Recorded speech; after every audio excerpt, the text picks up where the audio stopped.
delegate can be. It will be here at Bethel on June the 17th. So if you can write that down. If you forget, after this meeting, we have everyone's email and cell phone numbers, so we'll be sure to send everybody a reminder about the next meeting. I also wanted to find out, just by a show of hands, how many in the audience, and I know those of you who are online, if you can actually type it in the chat box.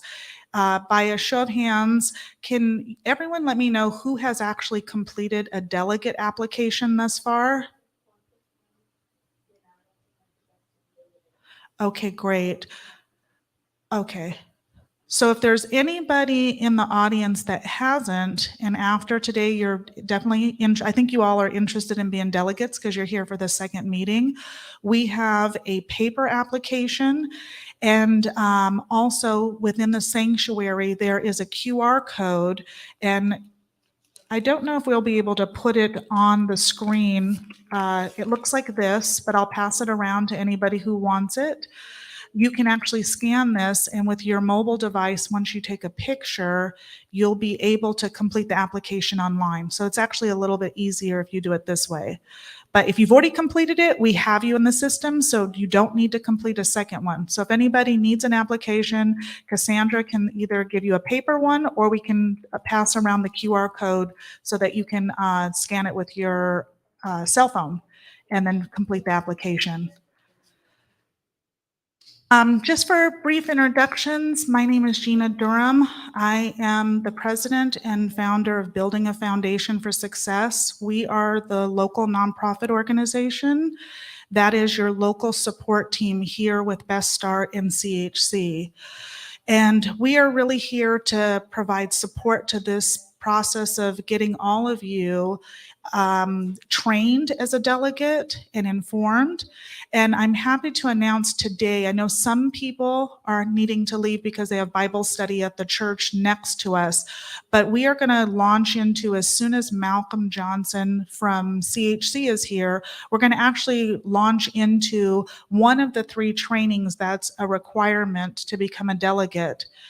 And as we mentioned before, or if you have not heard, once you complete the delegate application and you complete the 3 training courses, we will provide for each of you, or the first 100 delegates from Watts Willowbrook, a $100 gift card. So today is going to take care of one of your training sessions.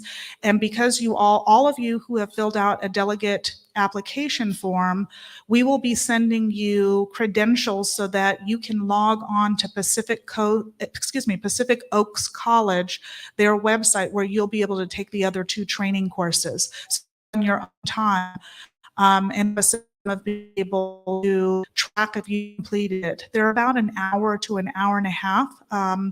Our goal was here really with our local delegate council meeting. You were already here. We wanted to make sure that we, if we could offer the trainings, to do that so that it was, we can get those out of the way and you would be trained quicker. But so it can be both virtually as well as in person. But so today we are going to have what we call civic engagement training, and that will be conducted by Malcolm Johnson with CHC. CHC is our partner community health councils. So I wanted to mention that. At this time right now too, because we've got a pretty good audience, and I don't know how many people are online. I think there's a couple of people who are online, so apologies for those who are online. But we are actually going to, Cassandra, do we have any raffle tickets? Yes, we have a question on Zoom.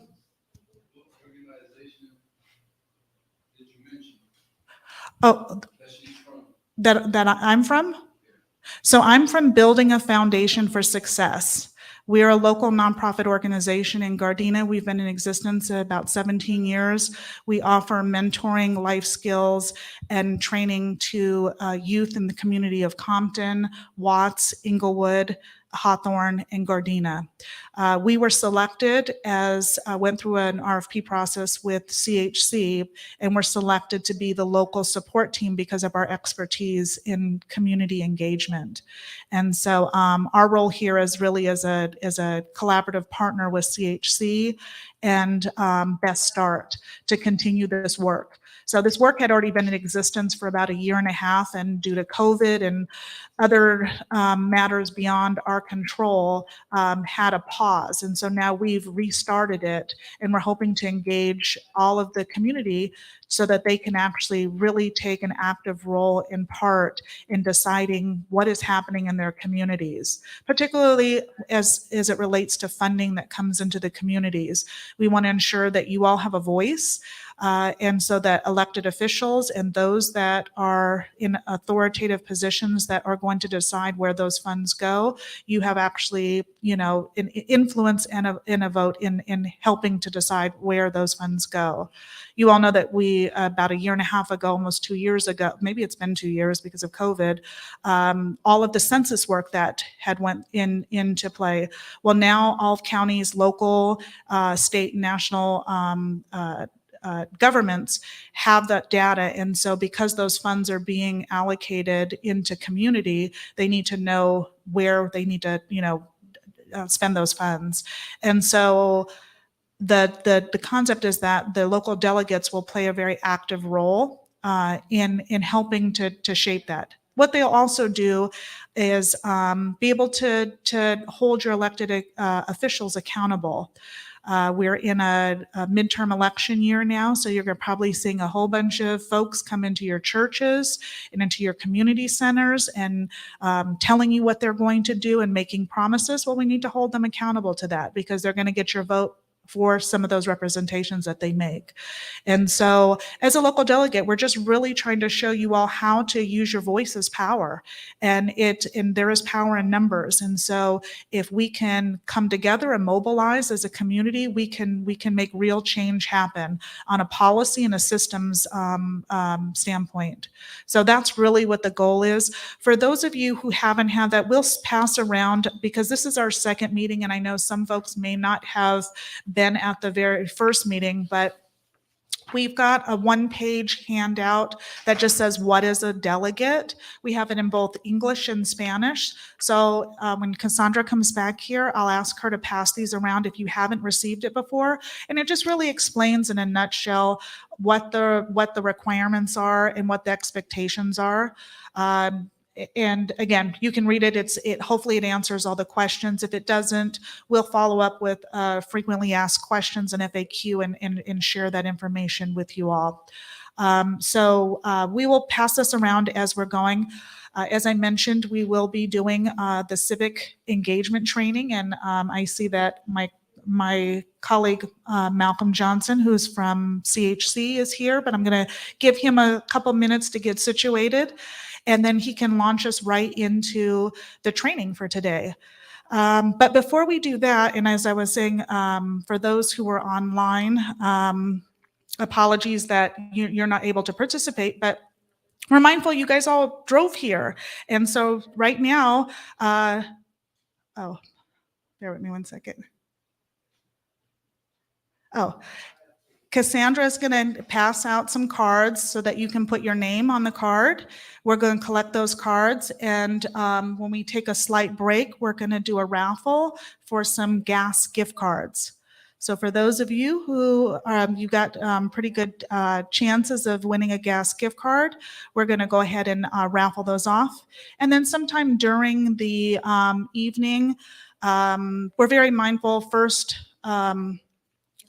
Best Start supports efforts with children ages 0 to 5. And so we've got some learning tools for children. So we'll raffle these prizes off for your children, your grandchildren, your nieces, nephews, reading books, and some backpacks. And this is a super heavy thing, but it's a thing of Play-Doh. So we've got some nice toys and some gift cards. So we'll do that just to show appreciation and gratitude for you all making the time to come out here and share your evening with us.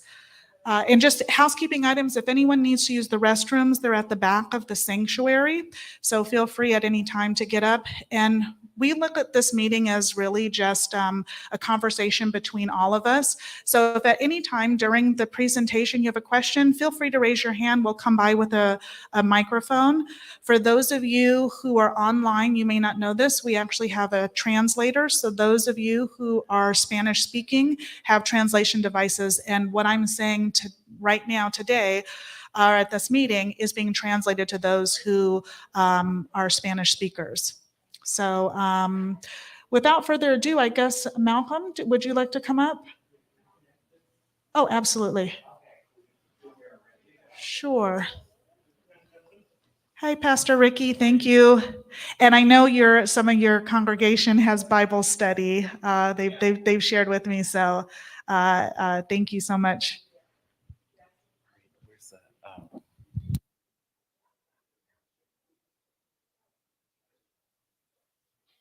Noah, we're going to need to share the PowerPoint. Is there a way that we can do that, or does he need to have the computer up there?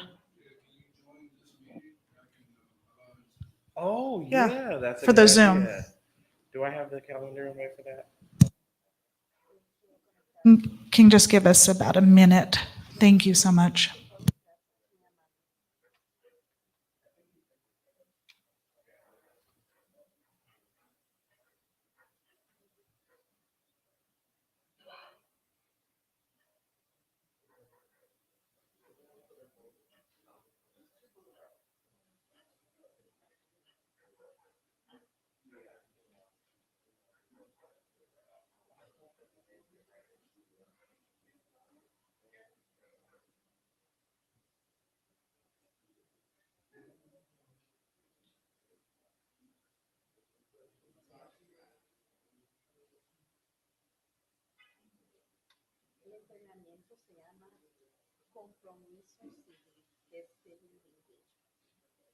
While Malcolm, who is our trainer for today, is getting a PowerPoint, I'm going to go around and share with everyone the one-page form, what it is to be a delegate.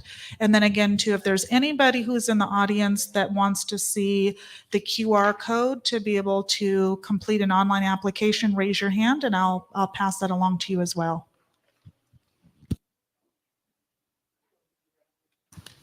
And I also am going to pass around, we have the training materials, so we're going to send that, we're going to give you that as well. And know that after this session, we will send a follow-up email that has everything in electronic format so that you have that as well.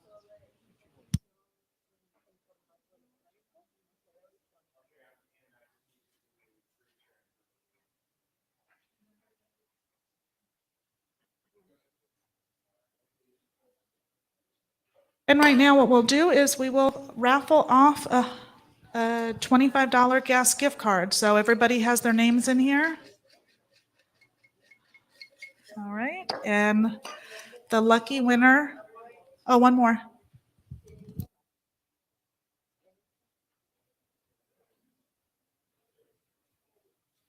Let me shake, shake, shake.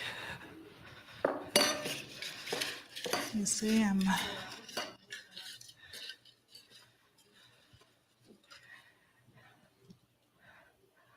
the winner is Benigna Oliveira.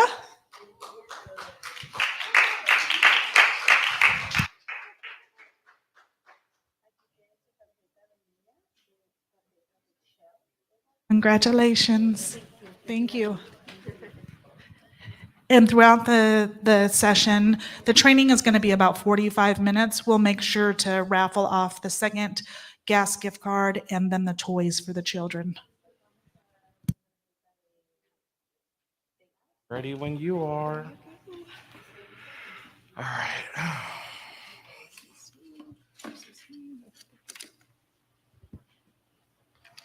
Okie dokie. Hi, everybody. How are you doing today? Good. Okay, let me see. Are you sharing? Well, I'm sharing the screen, but is it? Okay, so they can't see it here, what I'm sharing?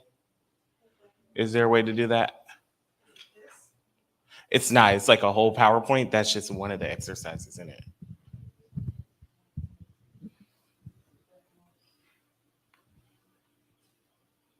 If not, we can freestyle it. Yeah, like if you can share the Zoom to the screen right there, because I'm sharing my screen right now. And I think it's fine if I leave it right there and talk. Cool.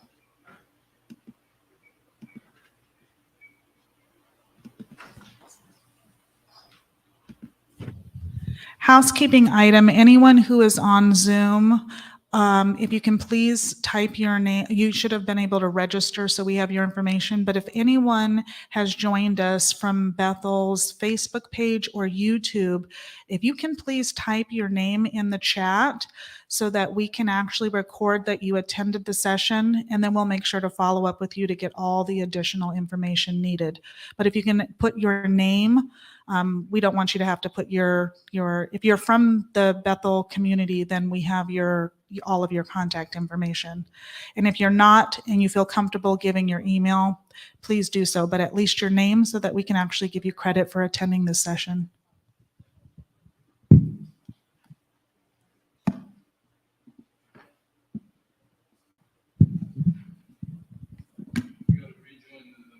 Yeah, I don't know what happened with my hotspot, but I should be rejoining now.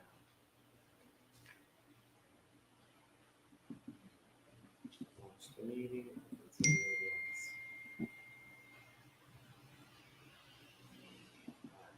Join. And share screen.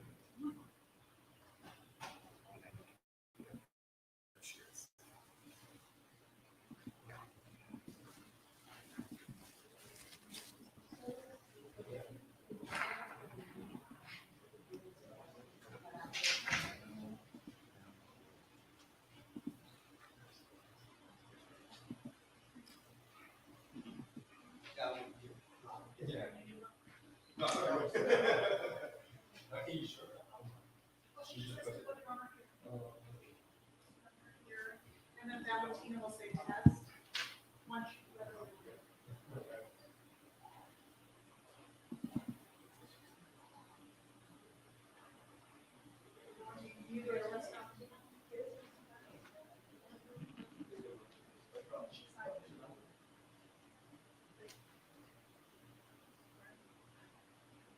All right. Let me go to Zoom, share my screen. Share sound. Okay. We're ready to go now. Slideshow.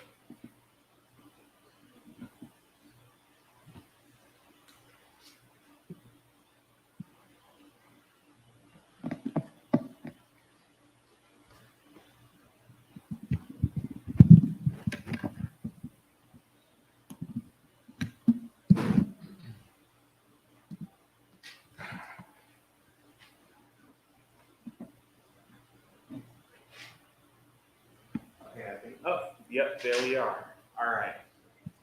So we're ready to go. Okay, so hi everybody. Once again, my name is Malcolm Johnson. I'm from Community Health Councils. I'm the Assistant Director of Community Organizing and Strategic Engagement.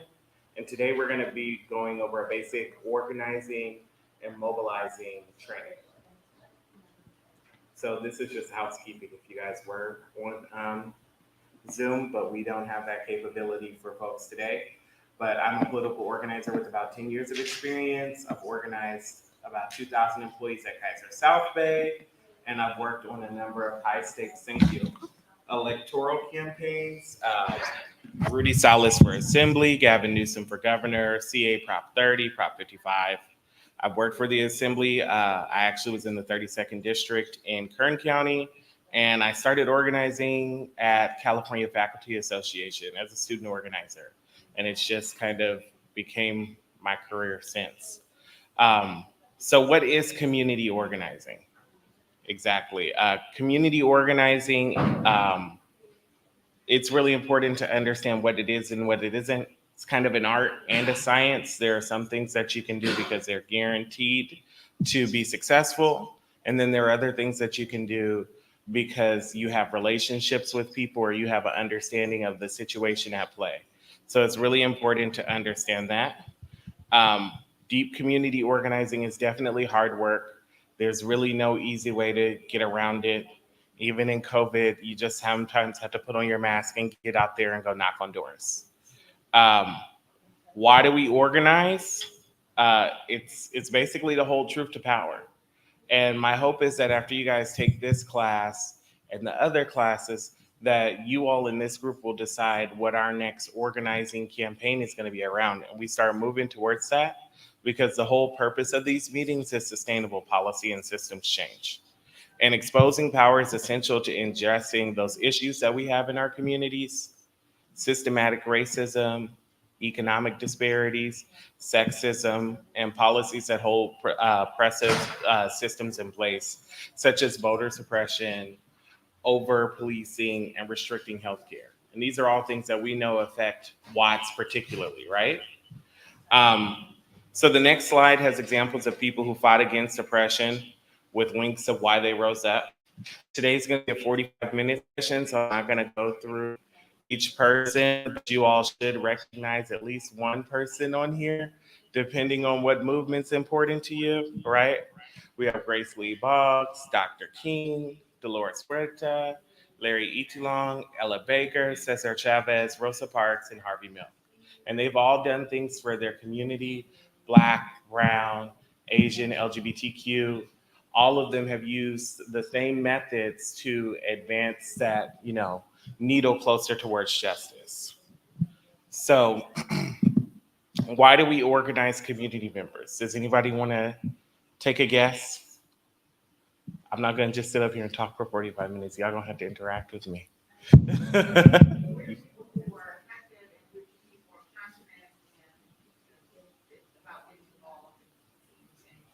100%. 100%. Thank you. What's your name? Doris. Pleasure to meet you, Doris. Okay. So I'm seeing this slide right here. I originally wrote this for folks who are actually getting out there in the field, trying to get people vaccinated when there was a lot of misinformation going on about the vaccine. But I hope that you all learn to see yourselves as organizers. And I also want you all to really understand that. Is it better now? Okay, I was trying to make sure I wasn't speaking too loud, but now I'm seeing I was too low. It's important that you all see yourself as organizers, because all those people that you saw on that last slide, they started out in the situation that you're in now, being faced with injustice, maybe not having a following, maybe not sure of knowing what to do, and then they just got out there bit by bit. So I hope that you all don't feel discouraged, because if you want to be an organizer, you can. And sometimes when you don't want to be an organizer, you still can be. Because I organized for about 8 years before I acknowledged that this is what I wanted to do. So it's just one of those things. So the current social movements, again, I made this presentation originally for those folks who are getting out there. We call them community health workers. We're actually advocating to get them funding at the state and county level. And they're the people that go around and help you get access to benefits. They can help you sign up for CalFresh, Medi-Cal, whatever it is, and get you signed up to be vaccinated and tested. So these people are the ones who are on the front lines, because again, it's Black and Brown people who are most impacted by COVID, because we have those those indicators of health where we have lower metrics. So if we get COVID, we're more likely to die. So I'm just going to review some historical movements. Of course, we had the abolitionist movement, right? We had the civil rights movement. So once the slaves were freed, we had to give folks the right to vote, equal education, things like that. We had the Asian American movement.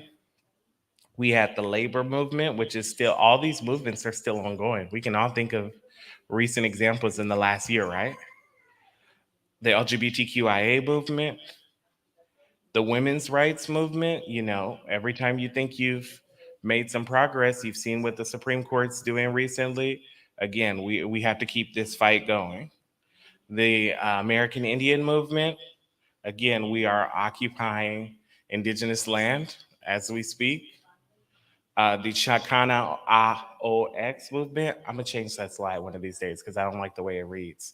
But Again, we have brown folks in this room who we know will be harassed by people on the basis of like their perceived level of citizenship, on their perceived right to be here, even though, again, we're standing on Indigenous land.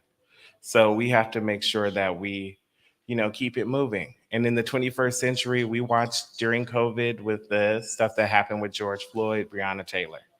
So all of this stuff is still happening. It's not just history, it's ongoing today.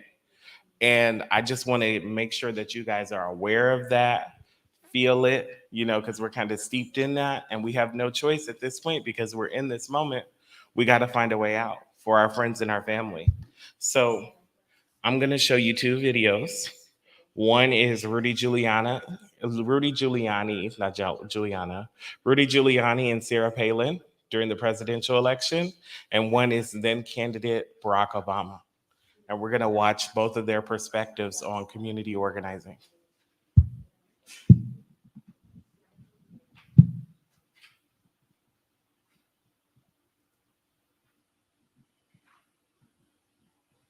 Stop sharing real quick. I don't know why it's not sharing the other one.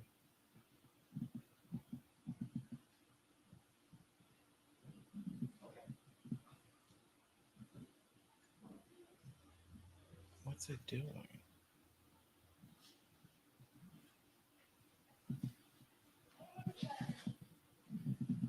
Trying to open my YouTube video. If not, we save some time.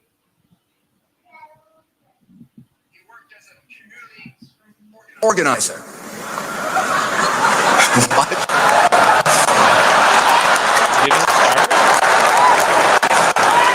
Oh, here, I'm gonna stop my share. Oh, it opened like 7 versions of the video. That's what happened. Okay, give me 1 second. Having some technical difficulties there. For those who just entered, we want to get your name so we can add you to the raffle. So Cassandra will give you a list of things you can write your name, but we're going to be raffling off another $25 gas gift card and some children's. Here we go. There we go. Yep. Well, I need to 1 more second to open both videos so we don't have to go through this again. So much easier when I'm doing it from my desktop. Okay, there we go. All right, we're going to be ready to go. And trust me, this will be easier if you take it online, Canva, self-paced. You won't have these technical issues because it'll be like self-guided.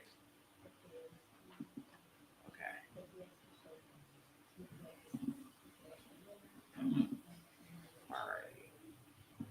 Let's go back to Zoom and then share screen and share sound. So we're going to share the screen. Share. There we go.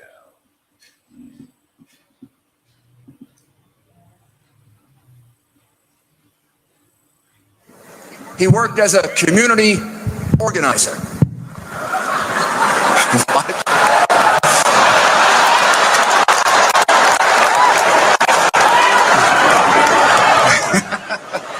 He worked. I said.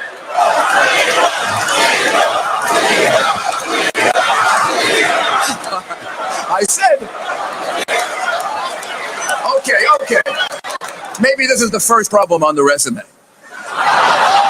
He worked as a community organizer. I guess a small town mayor is sort of like a community organizer, except that you have actual responsibilities.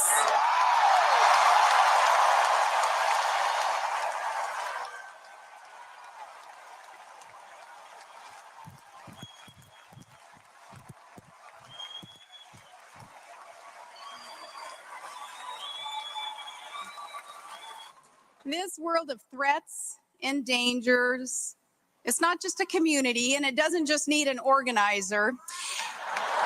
And though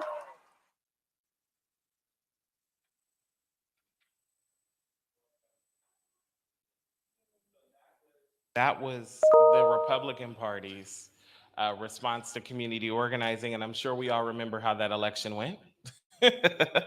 Let's see what then candidate Barack Obama had to say about it. How is community organizing relevant experience for the presidency? This is very curious. So this is work I did 3 years ago. They haven't talked about the fact that I was a civil rights lawyer. They haven't talked about the fact that I taught constitutional law. They haven't talked about my work in the state legislature, the United States Senate.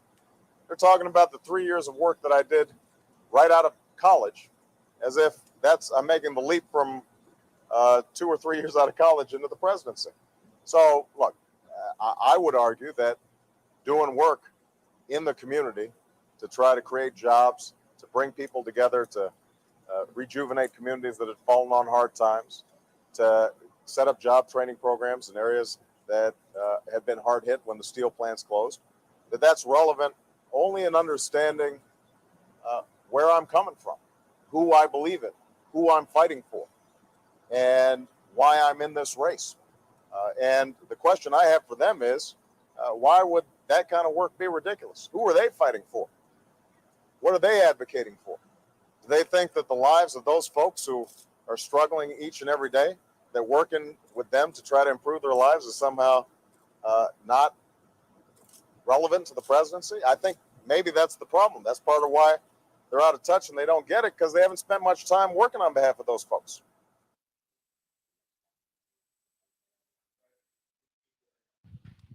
As you can see, there were two different approaches to that election. Some people got what they wanted in that situation, and some people didn't.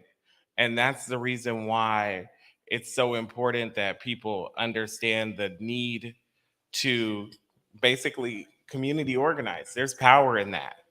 Barack Obama was able to build a diverse coalition of people to push him past the post and do something that we didn't think that we would see in our lifetimes, right? So exactly. And even our current vice president, I know we didn't think that we were going to see that, but here we are. So again, it all comes down to community. Now we also need community to hold these folks accountable once we get them in office. We can't just keep putting them in and then letting them do what they want to do. But it's important to be community organizers. So now that you guys kind of have an understanding of the importance of community organizing, I'm just going to go over some tools for organizing, mobilizing, and inspiring the community, okay? So I'm going to skip ahead to right here. So this is going to be the interactive part of the meeting. So have you ever thrown a birthday party? Raise your hand if anybody's ever thrown a birthday party. Okay. All righty. I'm going to call on the young lady all the way in the back. So if you were going to throw a party for your kids, what's the first thing on your list that you would do?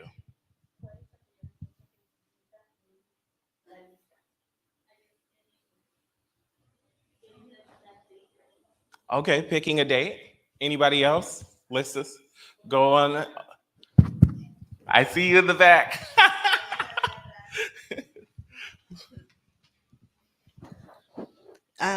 Pues depende si es quinceañera, bautizo, boda, elegiría la ropa del cumpleañero.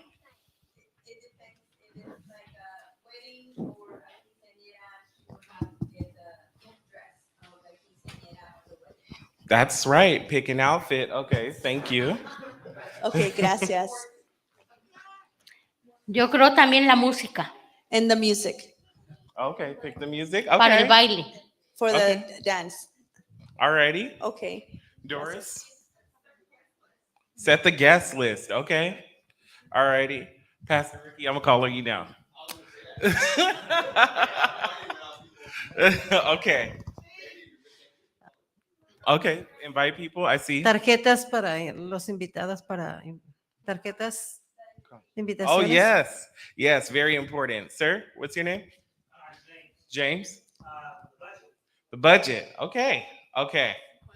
All righty. So you guys are... Oh, and you do have to promote it. Okay. All right. So it sounds like next time anybody that just answered has a party, I'm gonna be on my way. I'll just leave my email up in the corner of the screen. Send me your invites. It's very important. All those things are important. This is how I started to think of community organizing because, you know, sometimes it can be overwhelming. So you got to think of it like you're throwing a party. You want people to show up. You don't want to waste your money, right? You don't want to waste those steaks. You don't want to buy a sheet cake and not have anybody come. Now you got your freezer full of cake that you're never going to finish. You know what I mean? Like these are things that you have to think about. So I'm going to go through and show you guys step by step kind of how to break it down, because I'm going to tell you, if you don't think about it like that and make a list and kind of check off your list, you're going to be in a situation where, you know, you might not have the results you want. And in the settings where I was learning these lessons, I was fortunate because it was labor organizing internal. So it was like the highest stakes for me when I was organizing was like, I might get a write-up, you know what, or I might not keep my job, and maybe something might happen to some of my union members' pensions if I didn't do the right thing. The stakes are very low compared to what we're talking about in community organizing, because we're talking about the things that affect our bodies, right? Our livelihoods. So you have to, I had a good little practice space. Not that that work isn't important, but it's the stakes are dramatically higher when you're community organizing, because you're literally organizing for your right to exist oftentimes without being bothered. So we're going to go through and take that serious subject and make it feel more approachable by planning a party. so, so one of the things that I like to do is called CCR. CCR means, oh yeah, yeah. You're talking about the speaker? Okay. Did that get rid of is that much better? Okay. It should be muted. It still feels like it's not. Okay. Alrighty, so I'm going to give you a few tools that I use all the time. So one of them is commit, confirm, remind. That means that you have to talk to anyone that you want to show up 3 times. So the first time is your initial conversation. The second time is your reminder. And the last time, I'm sorry, confirmation, commit, confirm, remind. First is your commitment. The second time is your confirmation. And the third one is your reminder. So I need you all to understand that the commitment conversation and the confirmation conversation, those have to be some kind of real conversation. It can't be just a text message or an email. You need to give them a phone call. You could talk to them on FaceTime, Zoom, in person. But those first 2 conversations, they need to be a conversation. The reminder, that can be a text message or an email the day before, right? Or the day of. You can always do that. And after you do that, do you know that you've guaranteed that half the people that you talk to are going to show up? So that's why they say community organizing is hard, because you need a 50% drop off rate. A 50% drop off rate is actually considered a solid rate. It's a good rate. So even though we see how many people in the room, that means that Gina and Cassandra probably had to talk to double the folks that are in the room right now to get just this group going, right? And I watched them go out into the community. They talked to people. They sent those reminder text messages. They did everything right. And you're always going to have a drop off. And I really want to highlight that, because that's one of the challenging things about community organizing, especially when you start off. It feels like rejection. It's not. People just got things to do. Nobody, you can't take it personally, but it is something that's happened. So if I needed to get, for example, if I had to get 400 people outside of Kaiser because I had a picket, well, I guess I got to make a plan with my team to talk to 800 people. And that's just kind of how you have to look at it. Whatever number you're trying to get, double that. And then sometimes people on your team, they may not do what you want them to do, or they may be lazy in the conversation. So you might want to pad that 1.5 times that, just to make sure you get to the number that you're trying to hit. And that takes a lot of time. It takes a lot of effort. Sometimes you will be tired. Sometimes you will want to give up. It is not easy. Again, like I said, I spent about 8 years trying to deny that this was the work that I was going to do. But I finally accepted it. So now I'm trying to give you the tools so that you won't cry and deny for the first 8 years like I did and get out there and, put in some work. So there are really no shortcuts at all. So we'll do that power analysis. That's going to be one of the exercises that we'll do. But right now, because of COVID, I want to go through and talk to you guys a little bit about social media, because that's the easiest way to reach people right now through COVID, right? So the first thing that you need, the number one thing that you need when you're organizing, is you need a list. If you don't have a good list, you're going to lose your campaign. So it could be a list of all the people in your congregation. You can make a list of all your friends and family. What we call that in the organizing world, when you don't have a good list, is getting pencil whipped, because you didn't even get started before you got out the gate because you didn't have a list. Your list needs to be as accurate as it can possibly be. Your list needs to be as comprehensive as it can possibly be. But it doesn't have to be in any fancy software. It could be an Excel document. It can be a paper list, even though I would not advise that because things happen to paper lists. But you need a list. It should minimally have the name, whatever organization they're affiliated with, their email, and their phone number. All the other stuff that you can add on is extra, but you need to be able to put your hands on people in person and maybe email or call or text them. The next thing that you would probably use is Facebook. And Facebook is widely used. The old folks use Facebook. The young folks use Facebook. Everybody's pretty much on Facebook. So you can use those event pages. You can use it for tagging folks. You can create visibility. The next popular one is Twitter. And Twitter's often used by elected officials, and people respond well with hashtags. So when I was working for SEIU, we were protesting outside of Cedars-Sinai. You guys know that hospital out there in Beverly Hills where it's got that red ticker? Well, one day we actually came over there and we started posting on their Twitter hashtag talking about why they weren't trying to give their workers benefits and raises while they were raising prices and making record profits. So we took over their hashtag and we had our message on the side of their building. I think someone in IT got fired that day. We ended up winning that picket, that strike. Twitter can be an effective tool. Instagram, that offers memes, one powerful message with brief messaging capturing attention. So you have to really not underestimate the power of memes to communicate a message. Right now, the far right, they particularly use memes to get around some of the moderating tools, and they have memes to basically spread messages of hate. And even though it's something that we need to combat and fight against, we also have to acknowledge that that is a powerful tool and it's in use every day. And that's kind of how we're in some of the situations that we're in now, because we were letting those memes swirl around a couple of elections ago. So memes are a powerful tool. TikTok is more recent. That's for the 25 years and under crowd. But again, TikTok has been very effective. You'll actually find that the younger audience, they use music and dance and messaging to really discuss serious matters. Sometimes you'll see a TikTok and it'll have happy music, but they're talking about serious issues related to a variety of topics. They recently used TikTok during the last election to get everyone to sign up for former President Trump's rally. And then he showed up there and no one was there because everybody from TikTok signed up and took all the spots, right? So again, we've got a recent instance where we've seen TikTok be a powerful tool.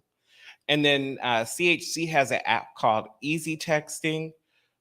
Gina also has an app. What's the name of the app that you're using? TextLine. So there are a variety of different apps that you can use. I've used the app called Hustle before, but those apps where you can do the text messaging, it's really powerful, especially if you have like a concise message and you can do mass texting. When COVID first hit, I was not essential personnel as far as the hospital was concerned, so I was banned from the hospital.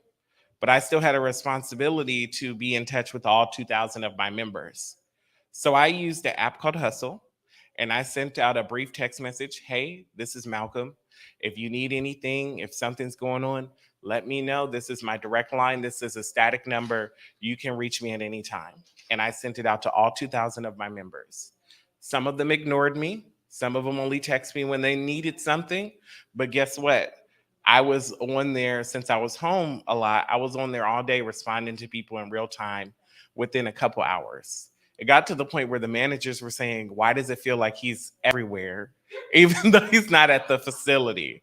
And I say that again, because when you do those text messages and you send it out, you need to make sure you have someone on the other side ready to send that response, because you can have meaningful conversations if it's a long text message conversation, but that requires you to be responsive.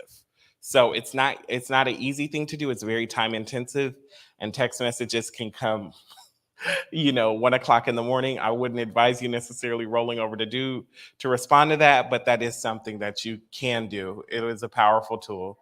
And it was how I was able to organize my facility through the early pandemic when we didn't have masks or the vaccine. And then lastly, one-on-one visits. So we still should engage in one-on-one visits. I know that I have my mask on right now, but I'm very far from all of y'all. So I just want to say, like, if you do one-on-one visits, be safe. Even though COVID, is apparently lessening, and we have our vaccines and we have our masks, if you do one-on-one visits, you can do it from people's door, or you guys can sit in their backyard, something like that. But when you have it, make sure you're always mindful of being safe, because organizing is going to take time. There's not going to be an immediate effort, so you don't have to rush out there to give yourself COVID. Be smart about it. So these are some of the tools and tactics that we engage in, I've used in the past few years to great effect. So I wanted to go over those with you all. I kind of already talked to you guys about the functionality of a list. And I also cold calling and in-person interaction. So when you're walking up to people that you don't know, it is a good day if only half the people that you see ignore you, brush you off, say something rude. They may cuss at you. It happens. But understand that's just part of the work. Don't take it personally. Make sure you practice your message beforehand. It's good if you have a tight rap. That's what we call it.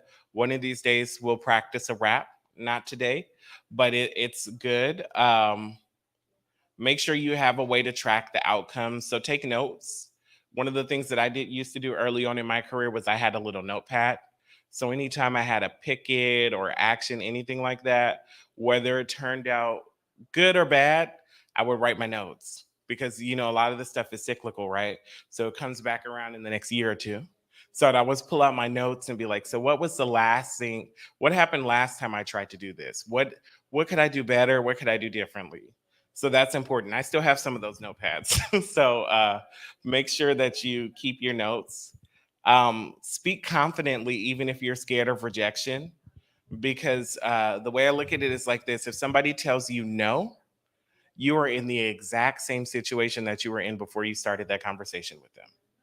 So if they say yes, though, you might have just gotten an ally. Somebody might have just agreed to support your cause. The benefits far outweigh the risks. So I really try to cast aside that fear of rejection and, making sure that I'm not upset with the no. In fact, I appreciate people who tell me no, because people who tell you no, or any other variety of kicking rocks and not wasting your time so you can go find the person that's going to say yes, they're actually secretly supporters too. They're just probably a little scared right now. Because I've had the opposite. I've had members who acted like, oh, I might want to do it. Can you come talk to me about this again? And I would spend hours talking to that person and I wouldn't get to the rest of the unit. So guess who was having a fun time with their coordinator, their organizing director, explaining why they didn't get any numbers today. So it's just important to judge that. And I love no's. I love quick no's because I'm just gonna move on. And again, for every 2 no thank yous, the third one may be open to it. You're gonna have at least a 50% success rate. And I'm talking about the people who I know who have been organizers for 20, 30 years. They have a 50% success rate. So if you're looking to be an organizer, if you're looking to engage into some community organizing practices, in this situation, it's okay to get an F. This is the only place where it'd be like, it's okay to have a 50% success rate. They're like, what? What? I've done it really well before. There were some times where I had extra organizers on my campaign and we were really hitting the pavement hard talking to people, and we were talking to the same people multiple times. We got our success rate, our drop-off rate down to about 40%. But that's usually not sustainable unless you're doing it for big pushes, big actions. So again, 50% is about what you want to do, but you still have to hit your goals, right? So that's why you say, if I need 100 people to show up, I'm probably going to talk to 250 people to make sure that I get as close to 100 people show up. So I'm going to skip through that slide because it's almost time to go. So I already went over all of the various forms of social media for you. What we're going to do right now is we're going to do a quick power analysis. Do you have that form? Yes. Okay, so you all have the power mapping exercise, right? So this is what I use when I start any campaign. So we're going to go through and we're going to work on this exercise together as a team. I'm going to stop sharing my, well, I don't have to stop sharing my screen, but it's not. In fact, I'm going to work on getting it translated. I just realized that. I just realized that. Oh, okay. My apologies, because normally we're real good about language justice. So I kind of want to hold off on this because I don't want to leave people out. But yeah, I think that will probably be better. Yeah. No, because like there's a lot of terms and stuff in here. It would be difficult to translate. What I'll do is next meeting we'll do the power mapping. So we'll make sure that we have the folks who are here today, we'll get their names down. And then next meeting, we'll get their names down, and anybody else will do like a quick refresher, and anybody else who joins us, they can all get that module. Because I want to make sure it's very important to CHC, particularly, that we have the materials translated for you. So I apologize for that, but we are going to do that next time because I don't want anybody to miss anything and not get the full training. Yeah.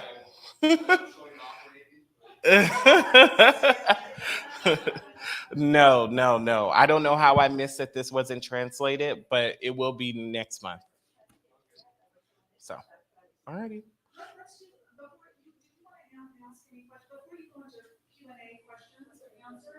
Let's do our final raffle for the $25 gift card, and then at the very end we'll just do the toys. But we want to give everybody an opportunity to be able to ask questions.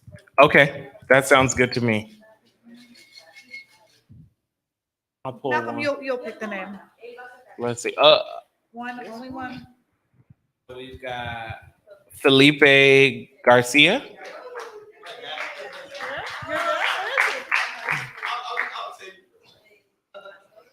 All right.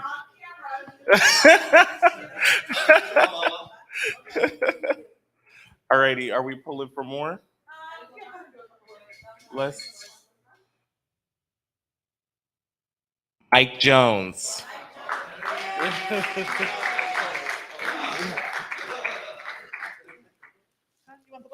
Okay.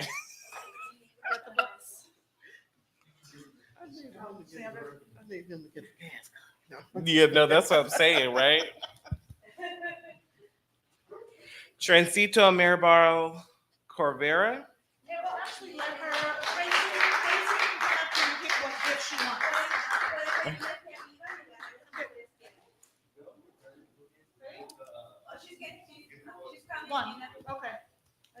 when you want. One's a backpack, one's cards, and one's Play-Doh. Oh, yep, I knew it. There's no way I would not pick the blue. There's no way I would not have picked it.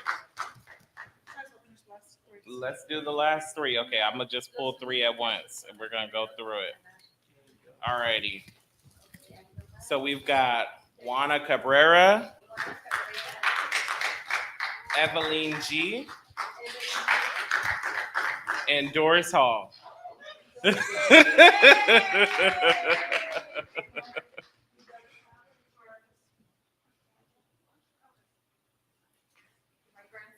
All right.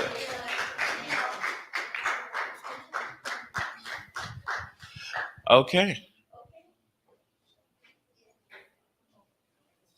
What's up? Just wanted to make a housekeeping item. Anyone who's joined on Zoom, if you can please put your name and if you feel comfortable putting your phone number so that we can get back to you with all the materials, we'll reach back out to you. So email, definitely your name, preferably email and/or phone number. Thank you. All righty. So we've got about 10, 15 more minutes before we close it out, or are we going to keep going to? Oh yeah. So we got about 10, 15 more minutes for Q&A. Yeah. Mm-hmm.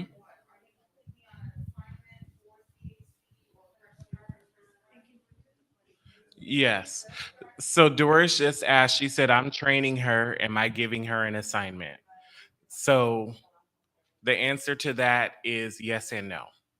So CHC, Community Health Councils, is a nonprofit we were started about 30 years ago out of the Watts Uprising. So we care about addressing all those disparities, all those isms and IAs that affect folks like you and I that live in South LA.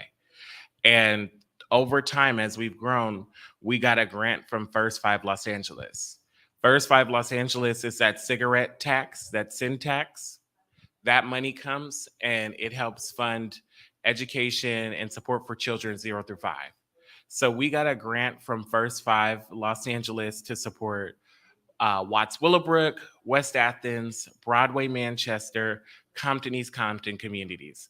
They have some little differences to them, but more or less, this is kind of the same folks when you go through those communities, right? And for years, they've had food deserts. They've had bad schools, bad roads, tons of like oil refineries, gas lines, all these negative things that have happened to them. And our job, the grant that we got from CHC, was to build, and I don't like to say this word, but build capacity, meaning that we need to empower folks like you in the community to be able to go and take on the elected officials, take on the business leaders like white folks do when they want to put high-speed rail, when they want to put homeless shelters, all those things through their communities. You see how they kind of all roll up in a group in those more affluent communities and push back. We want our communities to be able to do the same thing. And we also know that over time, even though more people smoke since COVID, a lot more people got stressed and started smoking again during COVID. The reality is less and less people are going to be smoking over time. So that tax is going to go away. So while CHC, while First Five LA has resources, our job is going to be to show you all how to organize and hold elected officials accountable. And in that respect, if we're doing something that we know is going to benefit the community, we might ask you to help us participate in that. But really, this is about you all building capacity. So once you all are trained, it's going to be your group that sets the priorities for what we organize around and move forward. We are kind of coordinating.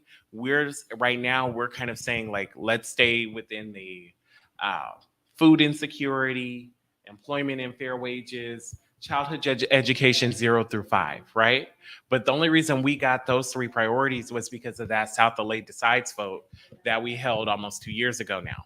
So really it's a combination of, we might come to you and say, hey, these are good ideas, would you like to participate, would you like to move around this, and then you all can say yes, no, maybe, or maybe these are the other priorities that we have that you all aren't even thinking about.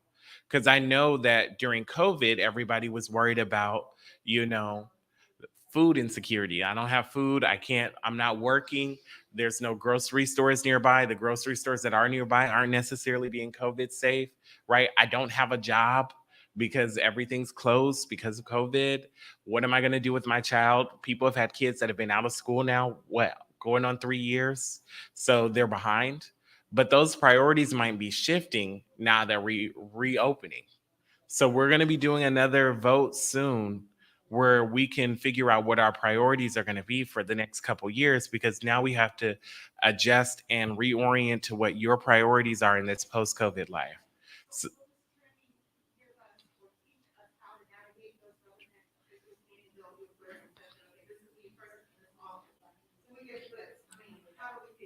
Mhm. Mhm.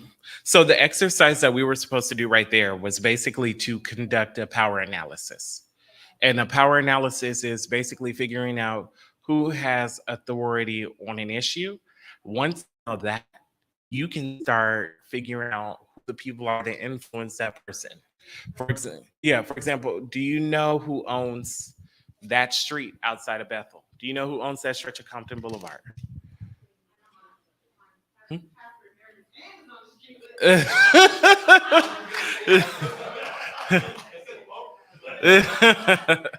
Well, technically, and this is important to note, this street right here, Watts, is city of Los Angeles proper. It's incorporated. So LA owns that street. So if there's an issue with that street, you would go to the city.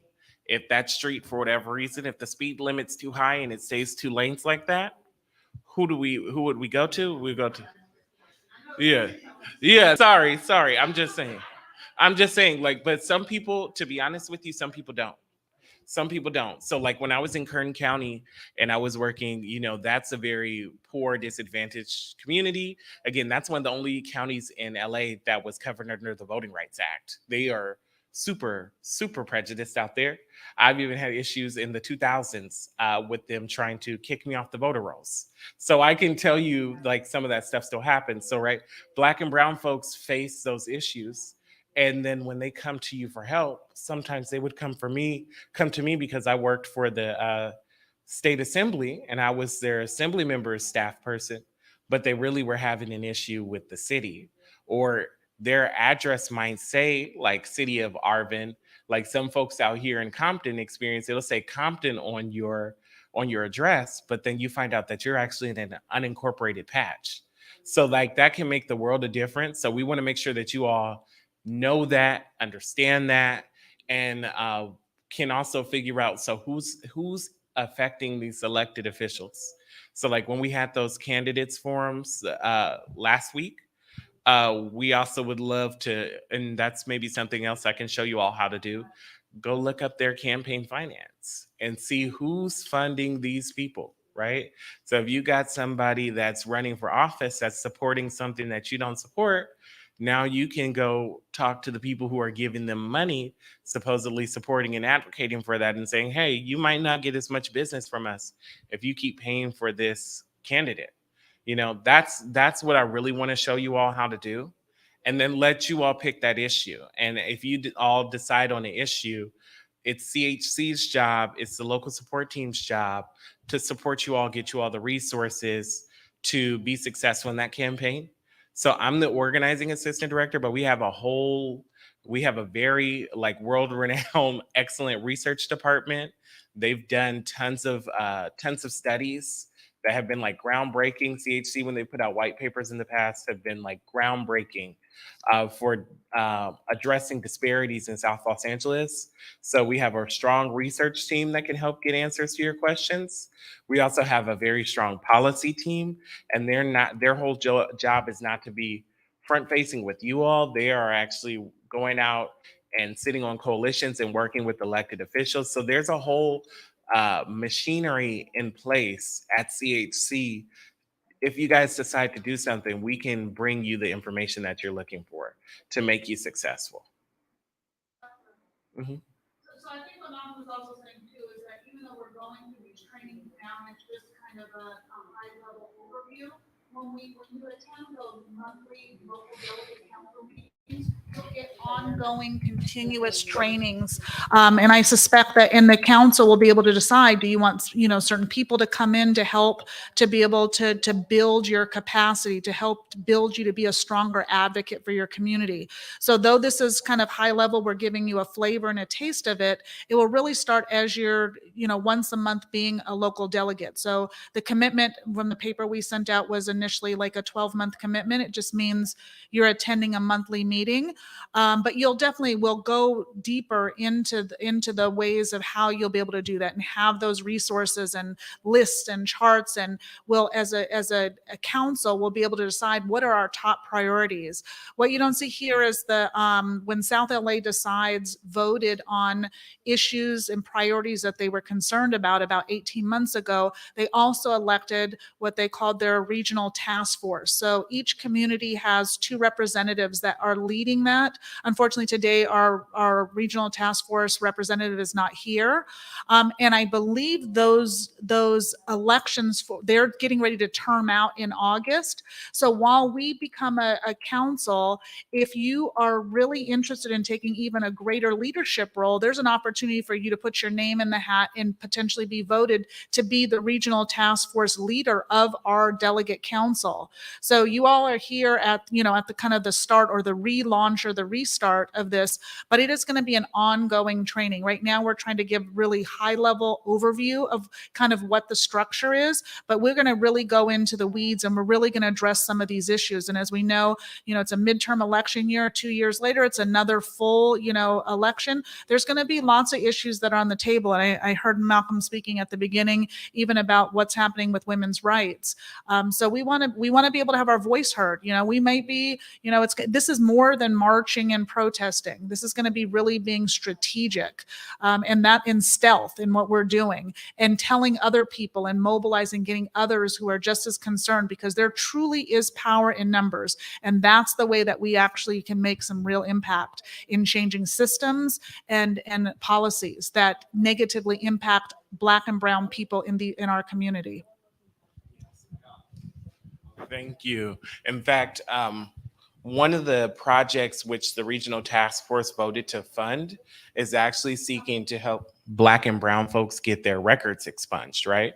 Because we know a lot of people who are over policed and their records, because of the way the laws changed, they have the potential to get their records sealed, cleaned up, actually be able to get a job, because that's a barrier to employment, especially in this community. So there will be an opportunity. Again, you all can decide. In the past, the regional task force has already decided to fund this project, but you all can decide to work around that issue too and make sure we get the word out. There's going to be so many different opportunities coming your way, and it really is all rooted in somebody from the community has initiated it, and then we've just kind of supported that and helped build it out, and we're going to bring it to you like, hey, do you want to participate in this? So thank you for clarifying. I am giving you a very high level view because I don't want to kind of overwhelm. If you knew all the different projects that CHC was involved in right now in Best Start, you'd be like, I got a job already. So I want you guys to kind of dip a toe in and get slowly acclimated to it, because we're doing quite a bit. Are there any other questions? Okay. All right. Well, that's awesome. I'm going to be respectful of your time and hand it back to Gina. But thank you all for speaking with me today. And we're going to close it out. And Pastor Ricky, I'm going to actually put you on the spot. Can you come up here and give us just a prayer to close us out in Spanish? I would appreciate that. And thank you so much, because a lot of your congregation is here now and should be in your Bible study.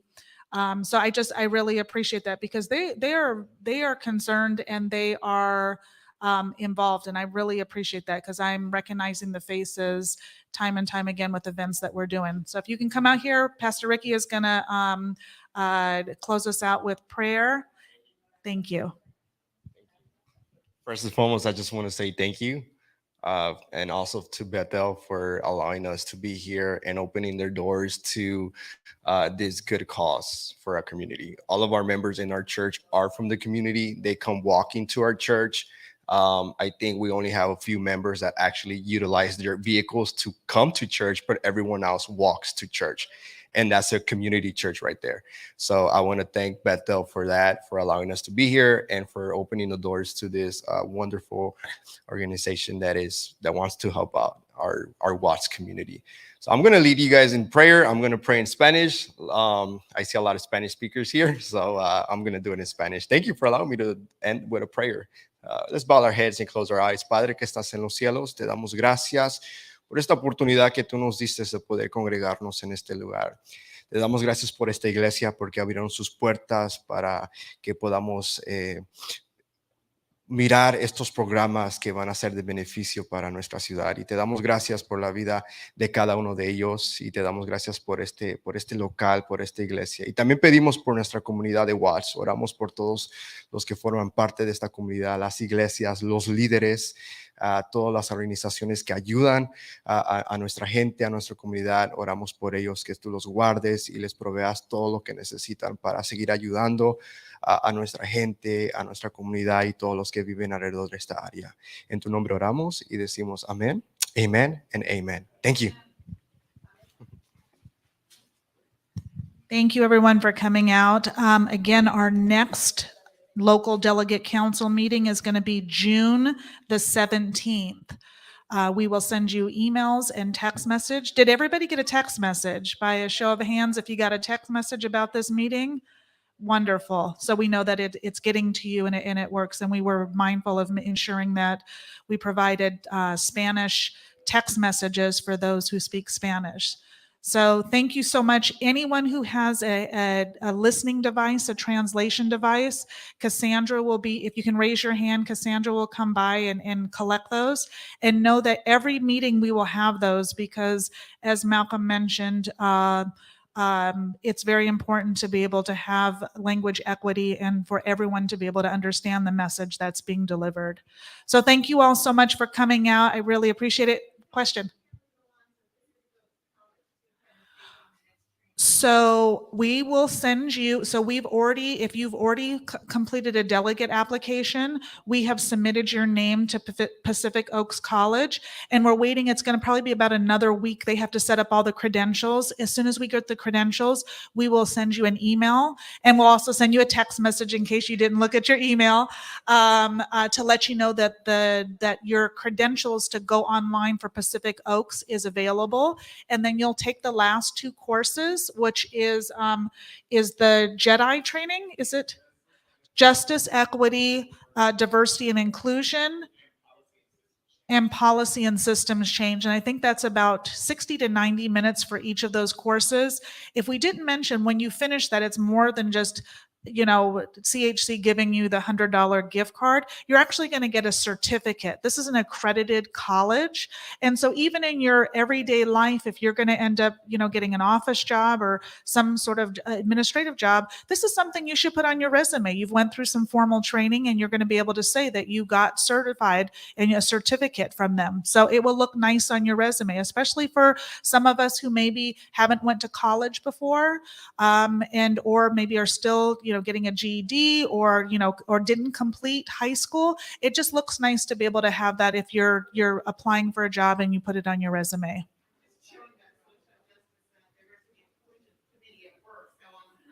Absolutely.